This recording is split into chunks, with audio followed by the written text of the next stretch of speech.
Hi, ಎಲ್ಲರಿಗೂ ನಮಸ್ಕಾರ. ಇವತ್ತು ನಾನು ಮಿಲ್ಕ್ ಪೌಡ್ರಿಂದ ಪೇಡ ಮಾಡೋಣ ಅಂತ ಅಂದ್ಕೊಂಡಿದ್ದೀನಿ. ಸೊ ಇದಕ್ಕೆ 3 ಸ್ಪೂನ್ ಆಫ್ ಗೀಯನ್ನು ಹಾಕಿದ್ದೀನಿ. ಅದಾದಮೇಲೆ 1 ಕಪ್ ಹಾಲು. ಸೊ ಅದಾದಮೇಲೆ 1 ಕಪ್ ಸಕ್ಕರೆ ಹಾಕಿದ್ದೀನಿ. ನೀವು ಸಕ್ಕರೆ ಪೌಡ್ರ್ ಬೇಕಾದರೂ ಹಾಕ್ಕೋಬೋದು, ಬಟ್ ಇಲ್ಲಿ ಸ್ವಲ್ಪ ಕರಗಿದ್ರೆ ಚೆನ್ನಾಗಿರುತ್ತೆ ಅಲ್ವಾ, ಸೊ ಹಾಗಾಗಿ ಹಾಕ್ತೀನಿ.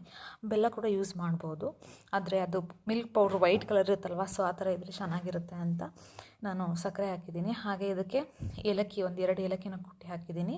ಹಾಗೆ ಯಾವ ಕಪ್ಪಲ್ಲಿ ಸಕ್ಕರೆ ಅಳತೆ ಮಾಡಿರ್ತೀವಲ್ಲ, ಸೊ ಅದೇ ಕಪ್ಪಲ್ಲಿ ನಾನು ಟೋಟಲ್ಲಾಗಿ 3 ಕಪ್ಸ್ ಹಾಕ್ಕೊಂಡಿದ್ದೀನಿ. ಓಕೆ, ಅದು 1 ಕಪ್ ರೆಕಾರ್ಡ್ ಆಗಿಲ್ಲ, ಬಟ್ ನಾನು ಫುಲ್ ಟು ಒಂದು ಹಾಫು 3 ಕಪ್ ಹಾಕ್ಕೊಂಡಿದ್ದೀನಿ ಹಿಟ್ಟನ್ನ.